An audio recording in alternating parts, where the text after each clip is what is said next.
Okay. Well, we've continued to make adjustments here on a regular basis. So we'll uh, try to make the most out of we will make the most out of opportunities this week, and we'll be ready to go on Denver here for Sunday. So hopefully we can stay on track and continue our preparations from last week. They'll obviously roll over into this week with some adjustments, but those will be relatively uh, small compared to the overall scope of the preparation. And looking forward to getting back to playing here and coaching. First question, Mike Reese, followed by Ben Volen. Good morning, Bill. Was it another good day of no new positive tests?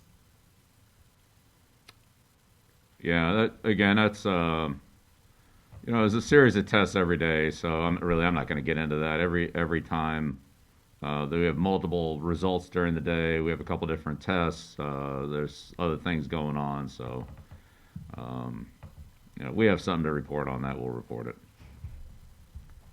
Wanted to ask you about Nick Thurman on the practice squad, defensive tackle. You've had extended time to work with going back to last year. What have you seen from him in terms of his development and how he might be able to help you if called upon? Yeah, well, Nick's a hardworking kid. He's played a number of different roles for us. Has been active here a little bit this year, and he's had an opportunity to practice with our defense, not just scout team. So he's like all of our second year players, made significant improvement over the course of the off season and started the year this year, and we'll see how it goes. I'm sure if he gets an opportunity, he'll be ready to go. Next question, Ben Volen, followed by Andrew Callahan. Good morning, Bill. Hi, Ben. To be clear, you guys are on track to continue working as normal for now? Sorry, Ben, you broke up a little bit there. Can you give it to me again? Sorry, just to be clear, you guys are on track to continue working as normal right now? We're on track to play on Sunday. Put it that way.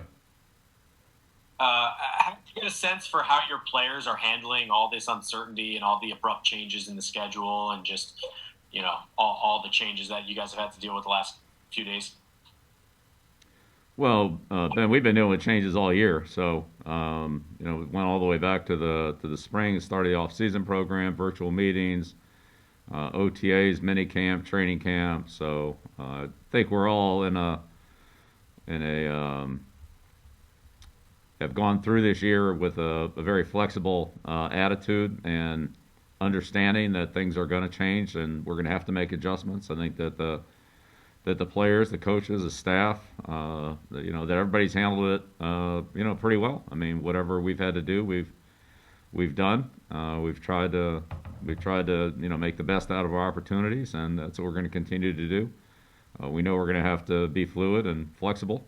I don't think that's going to change, and so we'll just kind of take it day by day and do the best we can with each opportunity that we get. And if we have to change off our normal routine, what's been normal this year, let's put it that way, then we'll do that. But that's the way the whole year has gone, so I don't think it'll be any different. Next question, Andrew Callahan, followed by Phil Perry. Good morning. Hey, Andrew. So you mentioned yesterday on the radio, obviously any infected player on the COVID reserve list has to go through a medical clearance process. Today, will Cam or Steph take steps towards receiving that clearance? Yeah, I'm not sure exactly what the schedule is in terms of when those guys will do the things they need to do. Again, some of that's has to be scheduled outside of the building and so forth. So I'll leave that to the medical department. I don't know exactly what their schedule is. Okay, thank you. You're welcome. Next question, Phil Perry, followed by Evan Lazar. Hey, Bill. Haven't talked to you since the game was postponed to this coming weekend, and I'm just wanting to know Does the team have any input at all when it comes to a postponement like that? Did you guys have any say in whether or not that game would be played on Monday? Yeah, that's not really that's not really something that I think any individual team has a lot of input on. There's so many factors involved there.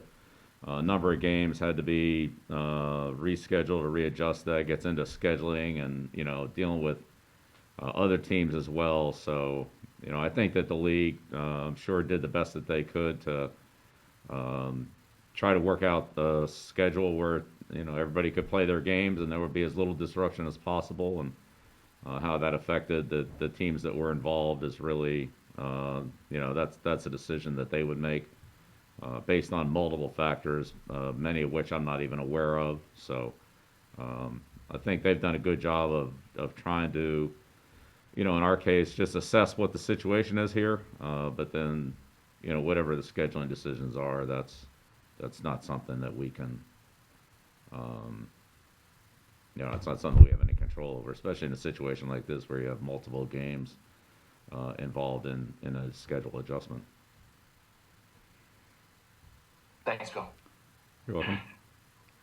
Next question, Evan Lazard, and I'll encourage anyone else to raise a hand if you want to ask a question. Hey, Coach, I just want to ask you a football question. You guys, in the first 4 games of the season, have played more snaps with 6 or 7 defensive backs on the field than any team in the league, and I was just curious what your advantages you see from playing with so many defensive backs out there on the field defensively. Well, a major part of defense is being able to defend and react to what the offenses are doing. So, we've played teams that have had a certain style of play on the schedule, had certain personnel groups and skills within those groups. So, we've defended them the way that we feel is best and the way we match up best as a football team. We'll continue to do that. What group that is and so forth, we'll just have to see how that goes week by week. But we've always been that type of a defensive team, and certainly things that we do are reflective of what they're doing. We just we can't control that. Offensively, when you have the ball, you can put whoever you want out there. You can give the ball to whoever you want it to. Defensively, you can't. You don't have that type of control. So we may or may not be using that personnel group going forward or those personnel groups going forward. That would depend on who we're playing and what they do and obviously game situations. Next question, Jim McBride, followed by Dan Roach. Good morning, Coach. Wanted to ask you about Damien Harris. He had such a strong training camp. Were you impressed by the way he was able to kind of jump back into things Monday night despite missing those couple of weeks? Yeah, Damien had a good week of practice. As you said, he was impressive in camp and in good condition, ready to go, and was able to put together some solid days in practice. And I think that as a coaching staff, we felt that he'd be ready to go Monday night in Kansas City, and he was. He ran hard, ran well. So look forward to having him back. Glad we have him, and look forward to having him back out there. Thank you. You're welcome. Next question, Dan Roach, followed by Doug Kyde. Hey, Bill. Good morning. Hey, Dan. Just a thought on as a coach and maybe as the players. So part of sports, part of what you guys do is a lot of communication and maybe a lot of extra work after practice and adjustments in teaching and things like that. How have you been able to adjust, or how difficult has it been during, especially what you're going through now, for the coaches to say, hey, I see little things that this guy's doing, or even amongst yourselves to have the conversations you need to have as a coaching staff to make the adjustments and to teach and to do the things that you do during this time? Well, Dan, I think that's, it's a good observation, but I think we try to do what we've been doing. We try to, be thorough in the breakdown of, our plays and the fundamentals that we use on each play and communicate those to the players. Some of it's been, more virtually. Some of it's been in, position meetings, that kind of thing. I'd say we've probably had overall more individual meetings this year than we've had historically in the past to try to, separate and distance. But that allows, the good part of that is it allows more individual and direct communication between the coach and his players. The downside of that is there's a little bit less overall, communication and, total understanding of everything that's happening, because you don't hear other coaches tell the players beside you or in front of you or behind you what they're doing and where it all kind of ties together. You rely on your position coach to do that, and our coaches do a good job of that. But I'd say it's probably the individual coaching hasn't been, might even be more than what it's been in the past. I would say the overall team meetings and team coaching or team group, whether it's film or installation or game planning, game plan adjustments, so forth, probably a little bit less than in the past. Again, that's kind of the trade-off, but that's what we've tried to do. We've tried to make the meetings smaller, which are definitely better on the virtual end of it when we had those in the spring, but carrying over into training camp and the season, there's been probably a little more of that than what there's been in the past in terms of the in-person meetings. So I think the individual corrections are definitely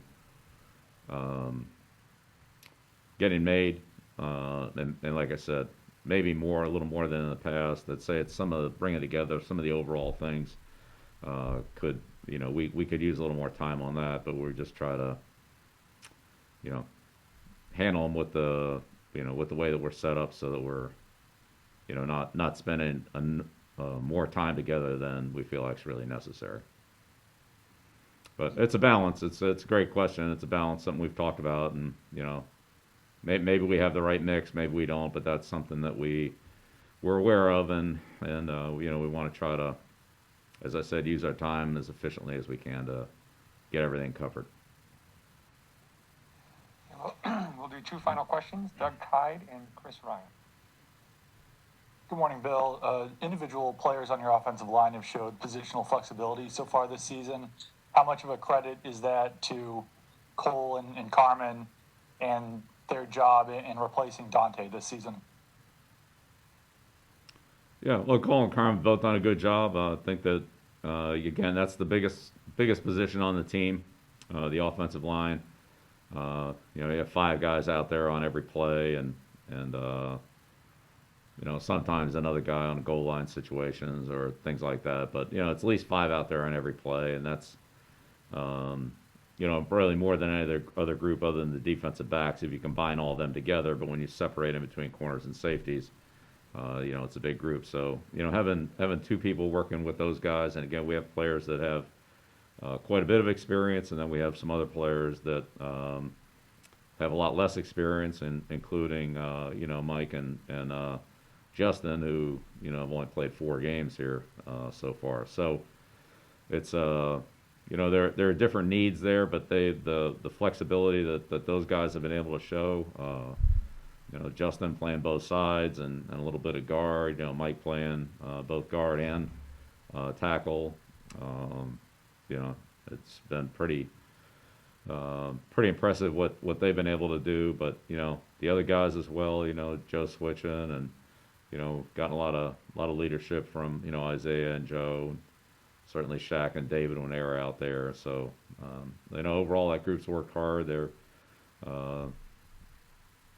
have a good level of communication and understanding. There's certainly a lot of room for improvement there, but it's heading in the right direction. And as some of our younger players get a little more experience, and as we get a little more experience playing together consistently as a group, I think that'll help us as well. So players and coaches they've done a good job there, and it hasn't been easy, but they've worked very hard to have a solid level of performance. And last question will be Chris Ryan. Good morning, Bill. Building on Rochi's question a little bit, how would you define what this challenge has been like, for you personally, having built such a structure of communication and consistency to have everything kind of thrown into chaos over the last few weeks? Has it been just that for you, or have you been looking to try to figure out how to make this situation work, and have you gotten some benefit from that?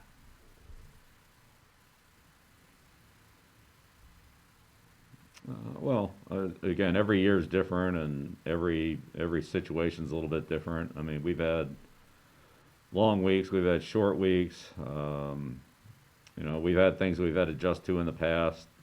This year's adjustments, as I said, started back in spring, so it's not like all this got thrown on us, in the last week or two. So all the virtual meetings, the distancing, the lack of spring and so forth.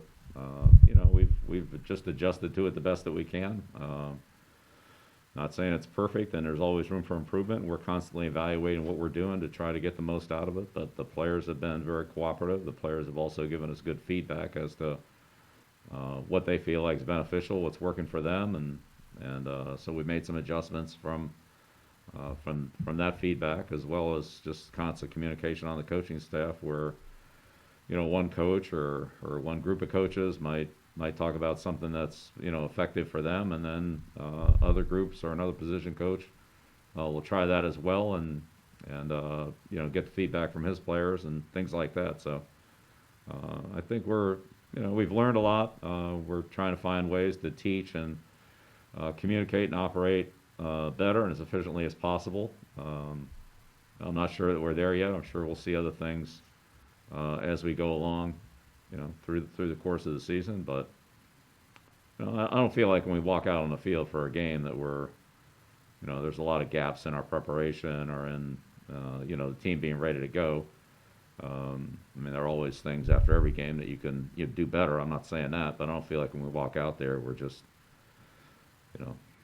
void of being able to cover or do certain things. So, we'll just keep doing the best we can, and if we have to make other adjustments, then we'll make them and try to figure out how to make the most out of our time and our opportunities. Thanks, Bill. You're welcome. Thank you, Coach. All right. My apologies to those we didn't get to, but thank you for everyone for your time and questions. Thank you. All right.